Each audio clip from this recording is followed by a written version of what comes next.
Hi, this is Coach Joe, and welcome to the Magellan Network Show. In this episode, I've got a very important question. Are we as an industry losing our capabilities to have conversations with clients and prospects?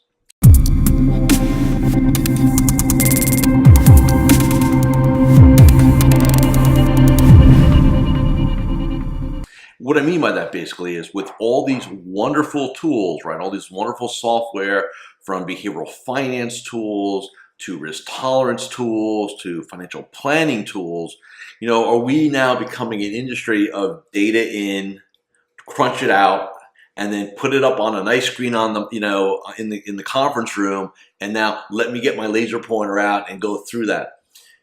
That is my big concern. To me, what I find, there's nothing more frustrating for an advisor that when you're in front of somebody, right, whether that person came from a seminar, they came from a referral from a client, they came from a center of influence, or whatever means that you have to attract opportunity, you are now in front of that person or that couple, whether you're in front of them in your office or you're in front of them virtually, right, doing some video conferencing, and they have a need. At some levels, they want the help. You definitely want to help them. You like them. You know they'll be profitable, right? You know they'll listen. But you just can't get the job done because you can't overcome the elephant in the room, which is fear change. And what we got to remember as an industry, fear, F-E-A-R, false evidence appearing real, one person's definition of that, is that another pie chart, another look through their risk score, another element of that is, so in other words, putting more logic to the issue will not get the person to say the yes. Okay? And I'm afraid, as I watch this industry evolve, as I have for over 2.5 decades now, is that I think we're becoming, it's almost like the software, and I love them all. So I'm not saying don't use them or it's a bad idea. But I think we're using them as a crutch a lot to say, okay, I'm going to show them all this stuff, and now I don't talk to them. I don't have to ask them the tough questions. I can kind of rely on my tools, right? And to me, imagine how powerful you would be if not only did you have these powerful tools, but now you had a track, you had a mindset, you had strategies to reach any human being. And the reason why I'm talking about this today is I'm in the midst of creating a brand new program, Sales and Influence Mastery for Advisors. We'll be deploying it at some point in the next, probably 6 to 12 months. And I've been looking at how things get done. And I've been teaching sales for advisors for since day one of my business. And one thing I never forget, and I want you to remember this: when you're sitting with a prospect or even a client that you need to now make new recommendations for, that there are two sides of this, right? I want you to visualize this, especially if you're just listening to me, not watching the video. There's going to be you, the advisor, and then your client prospect, and we're going to have this going on, which is, who's persuading who, right? Are you persuading the client or prospect that here's why this has to happen, here's why you must change, here's why you must take action? Or are they telling you or persuading you, well, I don't know if we want to make any changes right now. Maybe now's not the right time, but we want to think about it. We're not sure. Who's buying? And the more congruent party, so listen to me, the more congruent party wins that battle. And you are not going to get your congruency from a pie chart, a score, a financial plan. This is here internally, right? Where in your heart of hearts that you have this person's best interest in mind. And you commit, right? You commit to doing what it takes to get the yes, right? Within ethical means. Now, how do we get there? Number one, I think a lot of advisors, when they have meetings with clients and prospects, they are running to them. They are not prepped. Now, you may have your folder, you may have your, all the data, but are you prepped mentally, right? How many times have you picked up the phone, logged onto a video conference, gone in a conference room to meet clients and prospects, and like you're trying to get your head in the game at that moment?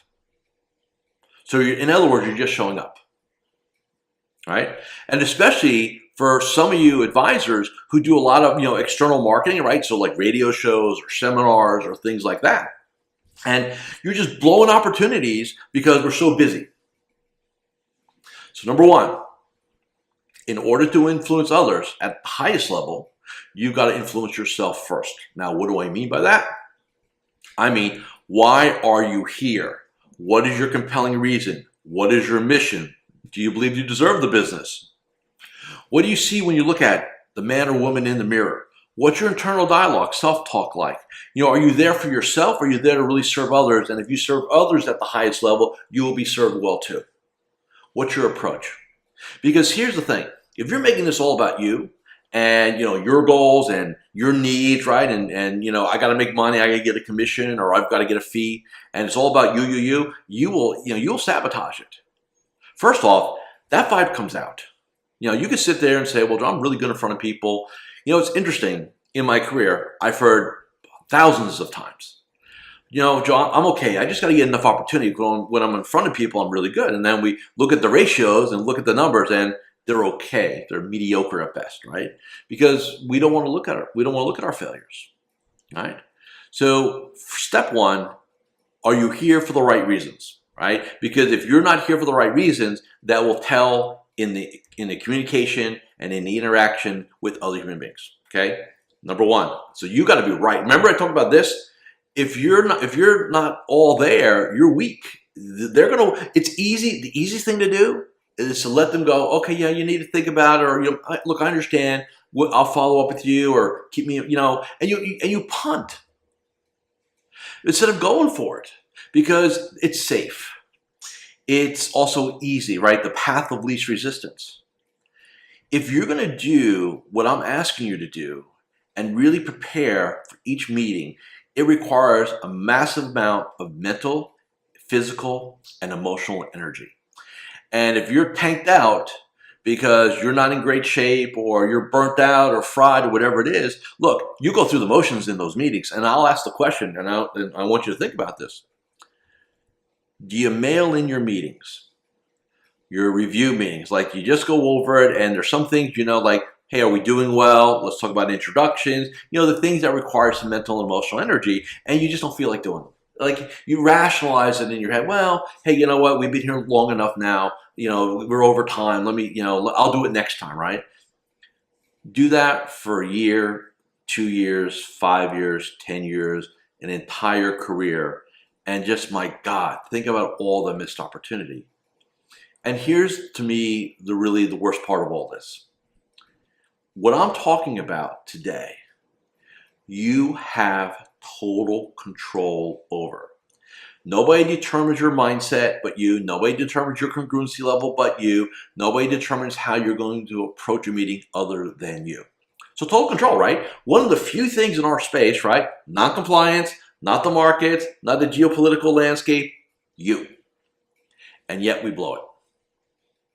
Because either A, we don't know what we're doing, which, look, if that's the case, I understand. That's why I'm here to help you. But if you know what to do and then you don't, dude, that's just laziness, right? And that means you don't have good standards either. So number one, we got to influence ourselves, right? What's the second thing we need? We need to build a massive amount of rapport with these people. Rapport, physical rapport, emotional rapport, languaging, communication bridging, all that, right? You need to have that because we all talk about gaining trust, right? So look, I want people to trust me. Trust is a very important word in our industry. But how do you get there? You get there through rapport. So rapport is just a likability, right? We're in sequence, right? We're just in sync, right? We have physical rapport, so we're matching and mirroring. We're languaging the same way. We're using our visual cues. We're doing all these things. And look, here's what I mean in layman's terms. Have you ever just met somebody and you instantly like them, right? You don't know why, you really can't put your finger on it, but you like them, right? Just there's something simpatico about the whole thing. And then there's people that you meet and you you're just missing them, right? Like it's not like you dislike them. You're just not there. And you probably even have clients like that where you just, like they're a client, but why are they a client? Like, I don't really know them. It's uncomfortable when we talk. It's just not there. That is all about rapport. And let me tell you right now, you can learn how to get rapport with any human being. And it's possible to do. In this business, quite frankly, I think it's necessary. Otherwise, you end up with people that you just happen to kind of click with, right? That's not real power. That's just luck, right? I want to be able to work with anybody. I want, whether I take them on a client or not is different. But I want to build a rapport bridge so I can have a communication bridge, so I can have a trust bridge. Okay? I got to have that. Otherwise, you're just talking at people. Right? You need to have, it has to be more of an interview, not a presentation. And that's what scares me with pitch books and all these tools out there. The easiest thing to do is to present. The hardest thing to do is to interview. But yet interviewing is 10 to 20 times more effective than the pitch. Right? So you need to be influenced. You need to build a bridge, right? We need that. What's the third piece we need? We need to understand the person, right? So not just kind of their economic needs, which is what we'll do as far as the analysis, the financial plan, the risk tolerance you'll figure out. You'll figure out how they look at money from a behavioral finance standpoint. So you'll have all that, and that's great information. What you don't know, how do they decide? How do they like their information, their chunking style? Are they internal versus external convincers? What are their needs? What are their true needs? Their true needs around their investments, their true needs around a relationship with a financial advisor, you. Because let me say this to you, that is what you're really selling here, is the relationship. You're selling an outcome, right? Not a plan, not an investment strategy, not a rate of return, not an alpha. You're selling a relationship, which at a lot of levels is an intangible, okay? So what do they need? In terms of their investment, the relationship, what do they want, which is different. What do they want in terms of their investments, their relationship? So needs are needs driven. So that's cool, right? And you've got to meet them, right? So needs could be a certain amount of money, certain kind of retirement lifestyle, certain kind of relationship, right? So consider that like the necessities, right? Needs/necessities. Wants, bucket list. Ideal relationship with an advisor, 10 times more impactful. But yet very few advisors talk about that, right? Because they get into their needs thing and they calculate all this and they miss the big picture. And big picture is where you get the result. You have to meet this, but this is the icing on the cake, right? And then third thing is wounds, right? So what are wounds? Things they want to avoid, fears, right? The things that would keep them up at night. We need to make sure we understand those. And then when we have needs, wants, and wounds, all this information, then when we present, we have to present in their style. So here's the other element. And again, I'm not trying to give you the whole program here, but I want to make you now conscious of this so that you don't have to wait 6 months or a year till I release this. I want you to use this today. Now, I want you to think about then taking all your recommendations and then linking them to a need, a want, or a wound, right? Because if you're just making recommendations in a very analytical scenario, hey, we're going to do this because of this, and it's all driven by the financial plan, it's all driven by the risk tolerance, process, and it's all logical, and it's right. So I'm not saying you're wrong, but if you're communicating it and presenting it in that fashion, in that mode, it is not going to resonate at the levels that we need for the human being to be compelled to give you the yes. So when you have a situation and you have somebody that you just can't get over the hump, you're missing something in your process. And this is not about closing. All right, so let me be very clear on this. If you've got to close really hard, and first off, I think it's a bad idea. Most of you can't do it anyway. You miss something in the beginning. Pareto's law of 80-20, right? It is 80% on the front end, and the 20% should be just a let's just go do that. We should end up where we need to end up if we've done the front properly. Most advisors don't even know what the front looks like. They want to do 5 minutes of chit chat, get into a questionnaire, or worse yet, open the statements up and let's go take a look. Hey, let's see what you got, right? And look, we all know any one of us can poke holes in somebody else's recommendation. That is not rocket science, right? I mean, you can sit there and because we have the availability of hindsight, right? Well, let's look at what this has done, right? That is not going to get the yes in most cases, okay? So here's what I want you to do. I want you just to be conscious right now. So when you go into a client meeting or a prospect meeting, I want you to take 3 to 5 minutes before X happens, right? The phone call, the video conference, the meeting. And then if you got to sit in your car, you sit in your car.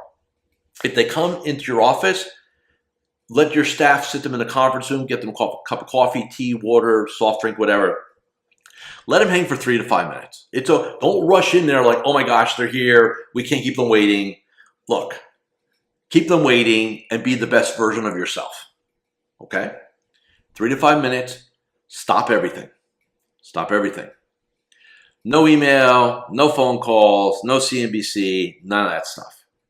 And I want you to just have a meeting with yourself. And what I want you to do is clear your mind. I want you to visualize how this is going to happen. I want you to make sure that you're congruent. So remind yourself why the heck we're here, how we're here to serve and help. And then I want you to go into that room or get on that phone or click the mouse to put the video up. And I want you to be in a powerful, empowered state where you have a high level of congruency.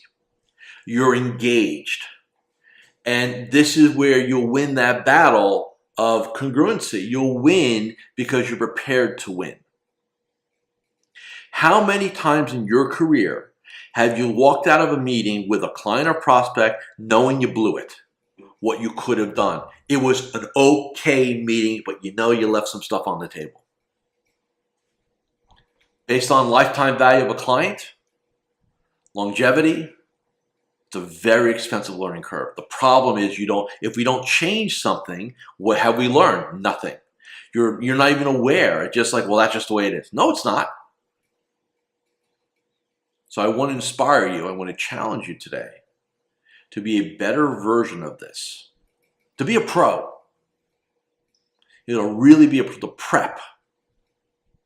That is your game right there. That is the playing field.